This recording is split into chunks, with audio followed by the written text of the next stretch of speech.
Amados hermanos y amigos, estamos con ustedes para compartir este tiempo de reflexión y de estudio en un tiempo que para la Iglesia Evangélica es importante y lo vamos a compartir durante este mes de octubre y parte de noviembre vamos a compartir algunos programas juntos en este tiempo que espero sea muy especial para ustedes.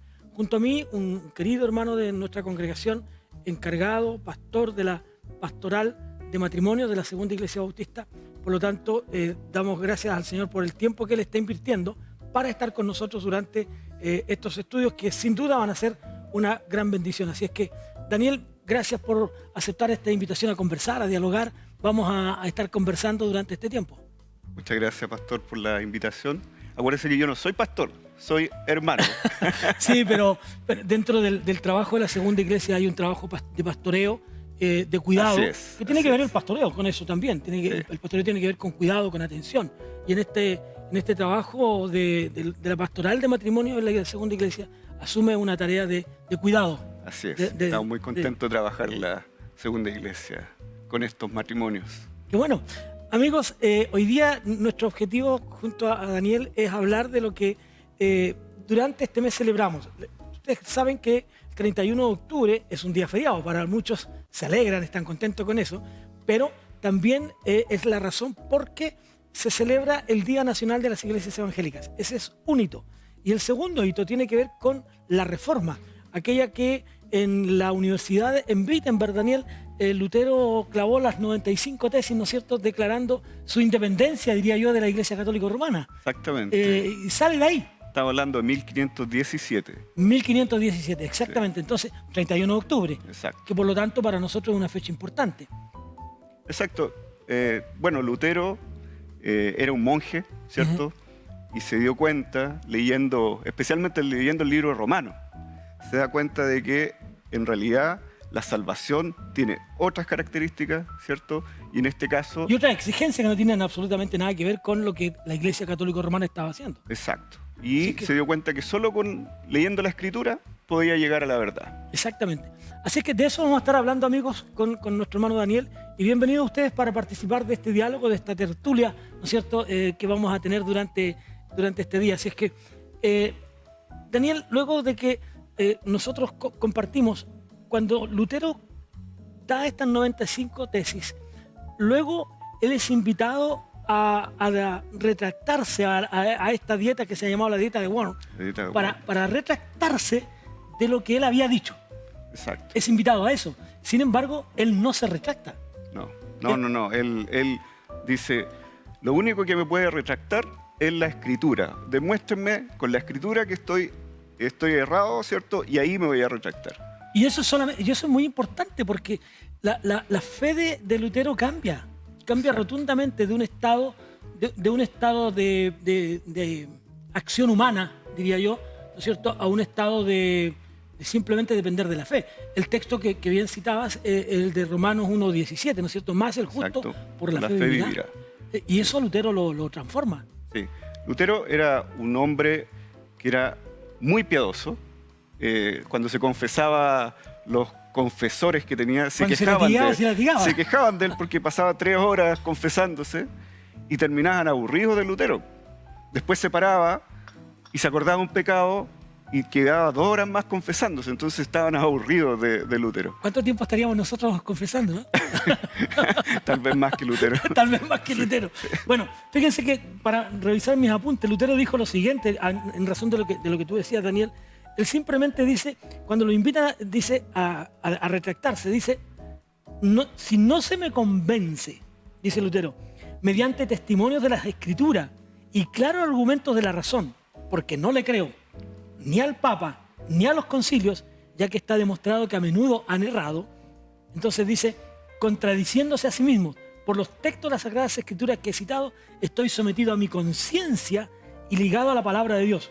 Por eso no puedo ni quiero retractarme de nada. Exacto. O sea, esto es muy importante para nosotros, para nuestro tiempo. El que la gente pueda tener una apología de esta naturaleza de su fe, basado en las Escrituras. Exacto. Hay que recordar que en ese tiempo, y hasta ahora, la Iglesia Católica tenía las Escrituras más la tradición. Y la enseñanza del Papa. Exacto. Y la palabra del Papa, digamos. Entonces, todo eso que era añadido a las Escrituras ellos lo tomaban en cuenta para la salvación. Y eso es lo que Lutero se da cuenta, que en realidad es un error. Solo escritura significa que solo a través de la lectura de la escritura y obviamente el creer en Cristo tenemos salvación. Bueno, entremos en el tema.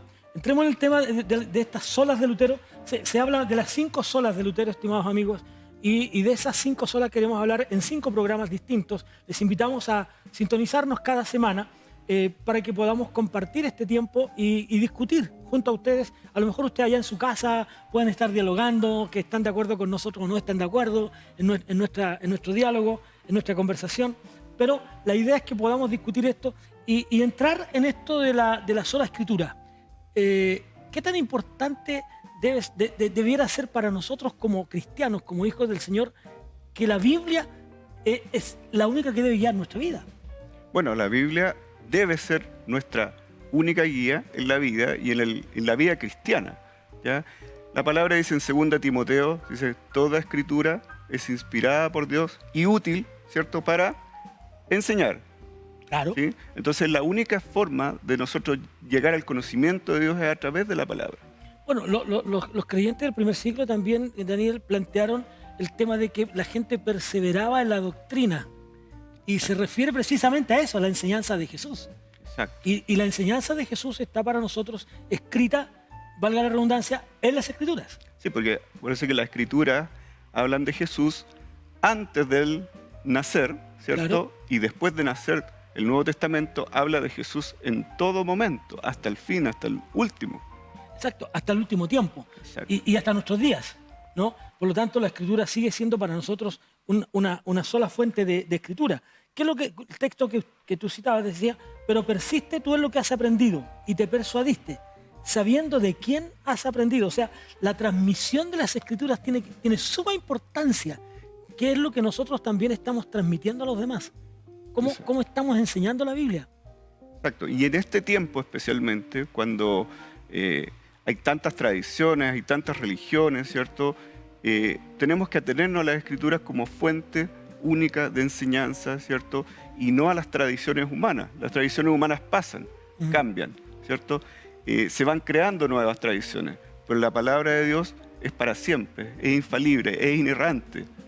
Es casi una confesión de fe cuando los bautistas dicen, por ejemplo, bueno, confesarles que nosotros trabajamos en la segunda iglesia bautista de Santiago, pero para nosotros los bautistas hay casi una confesión de fe cuando decimos que la Biblia es nuestra única regla de fe y de práctica. ¿Qué estamos diciendo con todo eso? Estamos diciendo, ¿Cómo lo ves? Claro, básicamente es que si nuestra vida no está pegada a lo que dice la Biblia, está errada.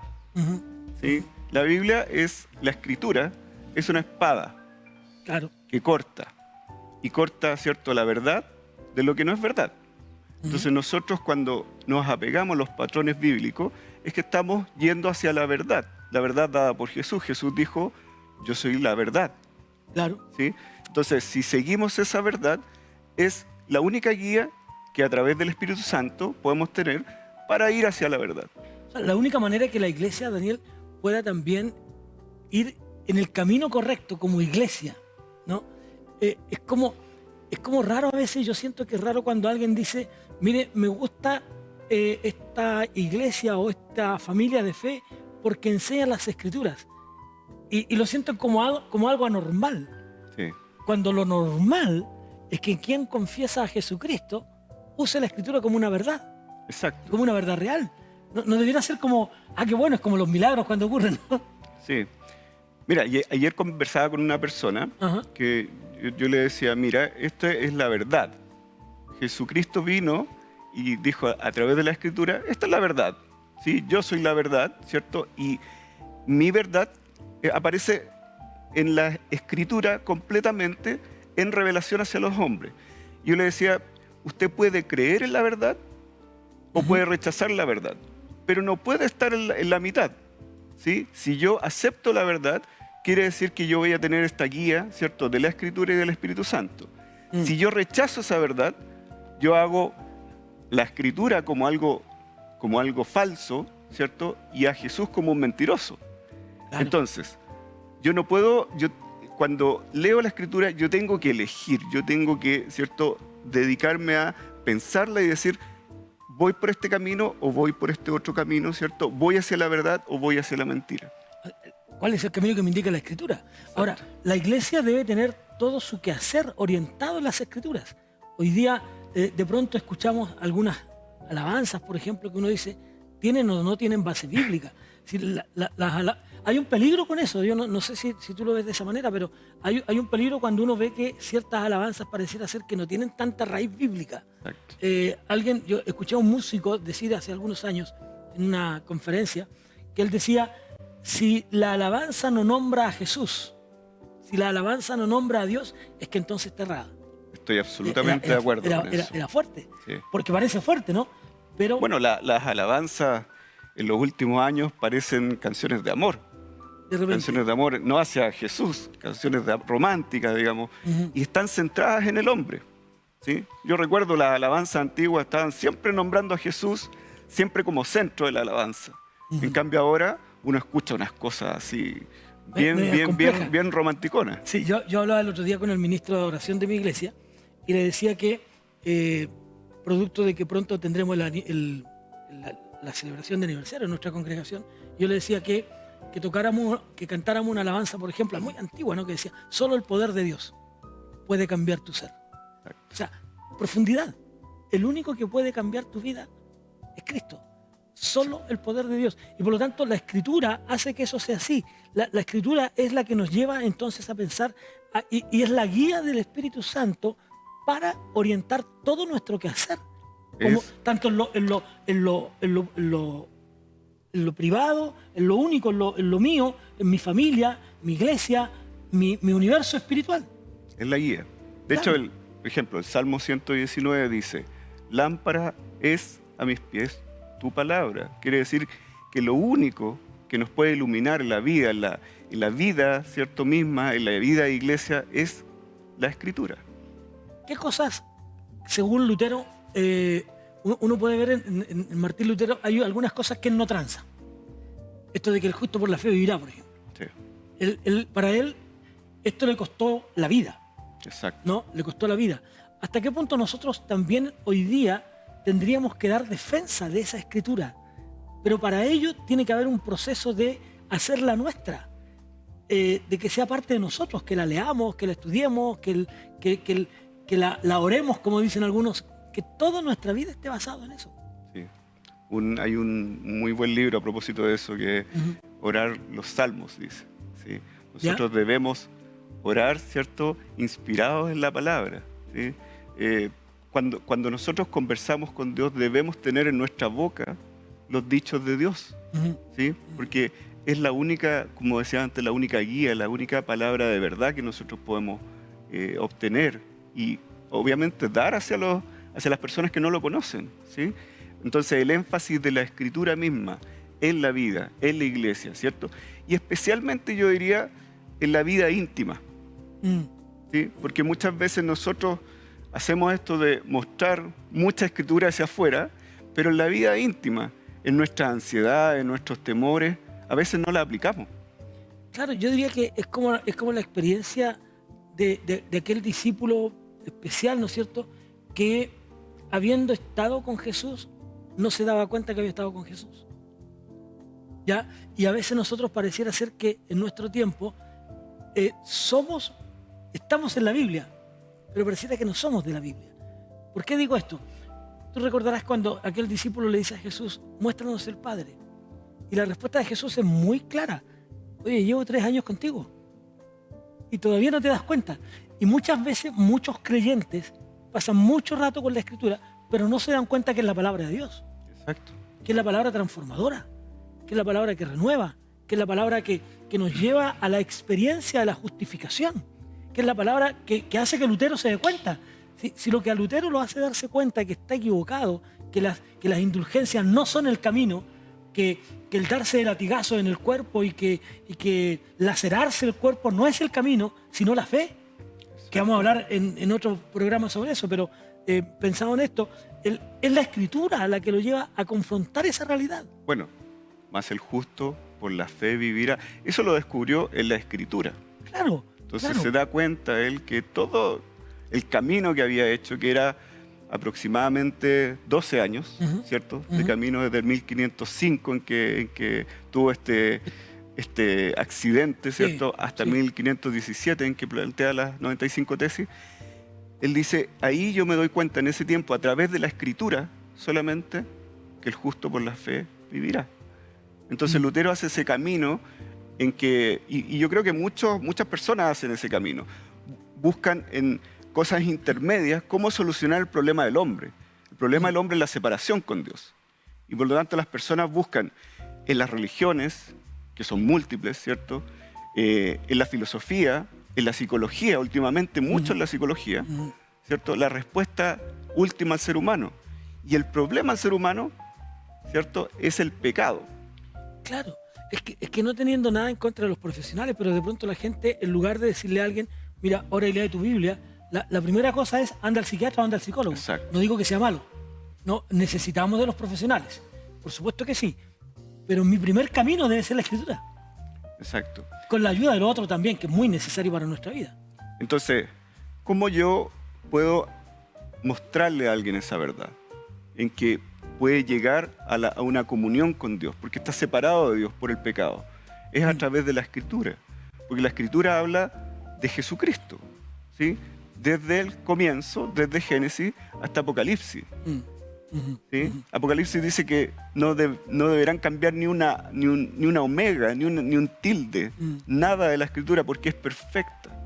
Entonces, es a través de la Escritura que uno llega al conocimiento de la verdad. Más de 1500 años de distancia entre uno y otro, sin embargo, el centro es el mismo. Exacto. El centro sigue siendo Jesús. Sí, ¿no? Y hay que pensar que todo ese tiempo, 1500 años desde, ¿cierto?, de la Escritura al Génesis hasta el último libro de la Biblia, y ahora han pasado ¿cuánto? ¿2000? 2000 años. Poco más. Y sigue siendo la misma Biblia, ¿sí? Estaba pensando, Jesús, por ejemplo, su ministerio duró 3 años, ¿sí? Y los grandes filósofos han tenido 40, 50 años. Él en 3 años, incluso con sus discípulos, tuvo 1 año y medio solamente. Y todavía seguimos hablando de Jesús. ¿Por qué? Porque en él estaba la verdad y él solamente hablaba de la verdad, ¿sí? Cuando él fue confrontado por Satanás, ¿qué es lo que dijo? ¿Cierto? Escrito está, escrito está, escrito está. Él solamente hay un acto recurrente pasaba. De Jesús a la Biblia. Exacto. Él siempre tenía la Biblia, siempre tenía los salmos, siempre enseñaba a través de la palabra, ¿sí? En ese tiempo obviamente era el Antiguo Testamento. Pero eso queda registrado en el Nuevo Testamento como palabra de verdad. Exacto. Ahora, cuando nosotros miramos esto y miramos nuestras propias congregaciones, para no ir a otras, las nuestras, nos falta todavía camino por recorrer. Sí. No digo que estemos lejos. Ahora, nosotros creemos, insisto, casi como una confesión de fe, que la Biblia es nuestra única regla de fe y de práctica. Esto es muy simple. Lo que quiere decir es que parto con la Biblia y termino con la Biblia. Si la Biblia lo dice, lo creo. Exacto. Si la Biblia no lo dice, simplemente no lo creo. Exacto. Pablo diría, si un ángel del cielo les hablara de un evangelio diferente, que ese ángel sea maldito. Que sea anatema, claro. Que sea maldito, sí. Porque anatema es eso, maldito, ¿no? Sí. Porque le está anunciando algo que no es correcto. Cuando alguien nos dice a nosotros que la Escritura no es la palabra de Dios, cuando alguien quiere sacarnos de ahí, tendríamos que decir, sea anatema. O cuando alguien simplemente empieza a interpretar de una manera distinta. A usarla para sus propios beneficios. Exacto. Lo que decía, estamos estudiando, en la iglesia estamos estudiando 1 Timoteo. Decía, cualquiera que venga con otra doctrina, ¿cierto? Ojo, ¿sí? Y por eso los hermanos de Berea eran... Tan especiales. Tan especiales, claro. Porque ellos ponían en duda hasta la enseñanza del apóstol. ¿Me entiendes? Entonces, debemos ir a la Escritura como única fuente de revelación.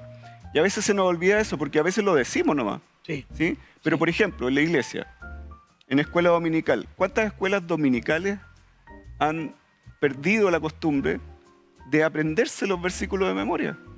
¿sí? Yo he estado en varias iglesias y yo he visto eso. Los niños ya no saben los versículos, no saben la escritura. Bueno, antiguamente yo recuerdo en la iglesia también jugábamos a lo que se llamaba los esgrimas bíblicos, ¿no? Claro. ¿Quién es más rápido para buscar en la Biblia algunas cosas? Y eso hacía que hubiera este acercamiento con la palabra, esta intimidad con la palabra. Creo que necesitamos esa intimidad, creo que necesitamos volver a eso. Exacto. De lo contrario estamos perdidos. Esta intimidad con las escrituras es lo que hace que Lutero cambie. Exacto. Porque no empieza a leer la escritura de ahí, sino que ya la venía leyendo de mucho tiempo. Claro. O sea, cometieron el error de darle... De pasarle una Biblia. No, claro. Acuérdese que en ese tiempo ya la Biblia estaba traducida, se había inventado la imprenta, entonces ya no era el latín solamente el que predominaba. Y Lutero, bueno, él era un ser muy estudioso, ¿cierto? Sí. Él estudia la Biblia, se les ocurre pasarle una clase de Romanos para que la dictara.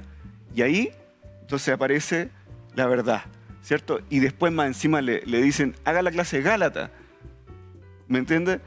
Y se ilumina más, y ahí, ¿cierto? Plantea las 95 tesis. ¿Cómo habrá resaltado ese texto, más el justo por la fe vivirá? Es como cuando uno le pone un color, ¿no es cierto? Este color amarillo fosforescente, ¿no es cierto?, a la Biblia, y lo subraya para que un texto aparezca así como con fuerza. Exacto. ¿Cómo la palabra de Dios, sin esta marca, aparece tan fuerte ante los ojos de Lutero? Bueno, por eso dice que la palabra de Dios es viva y eficaz. Exacto. Entonces, ¿por qué es viva? Porque ella solamente es capaz de cambiar los corazones. ¿Sí? Pensemos en que el Señor no nos hubiera dado la posibilidad de hablar de la Biblia. ¿Sí? ¿Podría alguien conocer a Jesús solo con leer la Biblia? Amén. Yo creo que sí. Sí.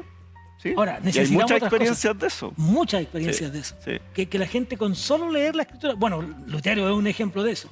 Él, claro, la estaba preparando para una clase, pero para él... ¿cuántas veces habría leído Romanos? A lo mejor lo había leído otras veces. Yo creo que más que las que he leído yo. Claro, entonces ¿cuántas veces él habrá leído Romanos como para darse cuenta que... Y cómo ahora, en el tiempo de Dios, ¿no? Como dicen algunos, el oikos de Dios, ¿no? En los tiempos de Dios, hay un momento crucial en la vida de Lutero en que él experimenta esta escritura. Exacto. La vida de Lutero, bueno, la vida de Lutero es bien compleja, de alguna manera. ¿Sí? Especialmente porque yo creo que era un tipo bien obsesivo, ¿cierto? Sí. Que pensaba mucho. Entonces, en algún momento, él dice, aquí hay un error. ¿Sí? Me acuerdo de una historia en que él va subiendo la escalera, ¿cierto? En la escalera de San Pedro, creo que era. Y va subiendo la escalera y decía que cada escalón que subía se iba a liberar un alma del purgatorio. Y él iba en la mitad y se da cuenta que en realidad esto no es verdad, porque había leído ya la Biblia y había creído en la verdad. Y él se baja y no va a ver al Papa. Y ahí, ¿cierto?, da toda la rienda suelta a toda la teología de Lutero. Bueno, el concepto cuando hablemos sobre el concepto de la sola gracia que habla Lutero, ahí vamos a encontrarnos con esta disyuntiva que él tiene con cuanto a la salvación y las indulgencias, ¿no? Pero vamos a verlo en otro programa. Pero ya se nos va yendo el tiempo, amigos, y queremos que ustedes, aunque terminemos nosotros acá, usted siga la discusión en su casa, más que discusión, este diálogo, conversar, y qué es lo que estamos haciendo aquí hoy día, conversando acerca de esto tan valioso y tan importante para la vida de la iglesia hoy día. Debemos volver hoy día a esas raíces, a usar más las escrituras. Hoy día a veces hay prédicas y nos incluimos porque también podemos caer en el error. Exacto. ¿No? Aquí no estamos condenando a nadie, sino que nos incluimos ambos, que también predicamos la palabra del Señor desde el púlpito, que de repente pudiéramos caer en la tentación o habremos caído en la tentación de enseñar conceptos nuestros. Exacto. O sea, en el fondo es tan fino ese más escritura, sí, y menos nosotros. Exacto. ¿Sí? Y no tenemos que olvidar el rol importantísimo, fundamental del Espíritu Santo. ¿Sí? Pero sabes que yo siento, Daniel, que a veces la gente cuando uno, no debemos caer en la tentación, pero cuando uno usa mucho la Biblia es como cuando alguien ora muy largo, dice, no, pero este ora muy largo, no le demos la oración. pero si debemos pasar tiempo en oración. Este ocupa mucho la Biblia. Dice. Claro, no, es que leyó mucho la Biblia, no dijo muchas cosas. Sí. Pero si la Biblia es la que habla, la Biblia se explica, como dicen los teólogos, ¿no es cierto? Se explica por sí misma. No es tan compleja como nosotros la pensamos, no es tan complicada. Fíjate que un texto tan pequeño como ese hace que Lutero le cambie todo su universo, le cambie toda su vida, todo su concepto de la salvación, todo su concepto de la gracia, todo su concepto sobre la fe. Ese solo texto transforma su vida. Bueno, y la Biblia no está dada solo para los doctos. Claro. ¿Sí? Un pastor decía, la Biblia es como una piscina bajita para un niño, pero un mar enorme para una persona que escudriña. Excelente, excelente cosa. Fíjate que cuando nosotros encontramos esto, entonces nos damos cuenta, como ya el tiempo se nos está yendo, para ir cerrando, queremos desafiar, creo que tenemos que desafiar a nuestros hermanos a acercarse cada día más a las Escrituras, a que surja en ellos esta necesidad de conocer más a Dios. La gente dice, ¿cómo conozco la voluntad de Dios? Ahí está, escrita. Fíjate la pregunta. O como cuando una señorita dice, ¿cómo encuentro a mi novio o a mi esposo? La Biblia. La Biblia nos dice cómo. ¿Sí? ¿No? La Biblia nos dice cómo conocer más a Dios. Así que yo creo que debemos, Daniel, para ir cerrando esto, desafiar a nuestros hermanos a esta búsqueda de Dios, del conocer más de Dios, del acercarnos más a Dios a través de las Escrituras. Y tener amor por las Escrituras. Y ese amor Dios lo pone en nuestro corazón. Y en nuestro tiempo, no tan solo desde el papel, ¿no? Muchos adoran el papel, pero hoy día también podemos leerla de otra manera, podemos escucharla en el auto, donde quiera que estemos, hay tantas maneras. Exacto. Ahora, ese tema es para otro programa. Es largo. Pero bueno, amigos, estamos llegando ya al final, hermanos amados. Un placer estar con ustedes en este diálogo. Vamos a seguir la próxima semana dialogando acerca de lo que es lo que dice Lutero cuando habla de la sola fe, o como él lo decía en su idioma, solo fide, ¿no? Esta sola fe que hace posible que al creer en Jesucristo nosotros alcancemos la salvación. Un abrazo grande, nos encontramos, Daniel, la próxima semana en un nuevo encuentro, en un nuevo programa para hablar, conversar, dialogar. Invitamos a los hermanos a conversar, que es lo que estamos haciendo aquí. Muchas bendiciones y muchas gracias, pastor.